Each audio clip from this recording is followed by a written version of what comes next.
17वीं शताब्दी का भारत, जहां मुगल बादशाह औरंगजेब अपने साम्राज्य का विस्तार कर रहा था, वहीं मराठा साम्राज्य अपने अस्तित्व की लड़ाई लड़ रहा था। इसी समय एक ऐसा योद्धा जन्म लेता है जो अपने साहस, बुद्धिमत्ता और युद्ध नीति से इतिहास के पन्नों में अमर हो जाता है।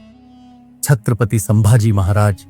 उनकी कहानी केवल एक योद्धा की नहीं, बल्कि एक ऐसे शासक की है जिसने अपने राज्य, अपनी प्रजा और अपने आत्मसम्मान के लिए जीवन भर संघर्ष किया। छत्रपति शिवाजी महाराज के ज्येष्ठ पुत्र संभाजी राजे का जन्म 14 मई 1657 को हुआ। उनका बचपन राजसी वैभव से परे संघर्ष और कठोर अनुशासन में बीता। मात्र 9 वर्ष की आयु में उन्हें राजकीय राजनीति और युद्ध की शिक्षा लेने के लिए आगरा भेजा गया, जहां वे मुगलों की कैद में आ गए। परंतु अपने पिता शिवाजी महाराज की सूझबूझ और रणनीति के कारण वे कैद से मुक्त होकर वापस महाराष्ट्र लौट आए। संभाजी महाराज केवल एक कुशल योद्धा ही नहीं, बल्कि एक विद्वान भी थे।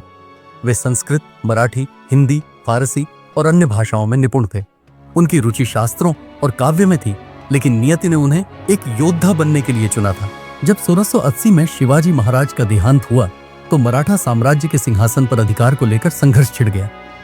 संभाजी महाराज को उनकी सौतेली मां सोयराबाई ने सत्ता से दूर रखने का प्रयास किया, लेकिन अपने अनुयायियों और सेनापतियों के समर्थन से उन्होंने सिंहासन पर अधिकार कर लिया।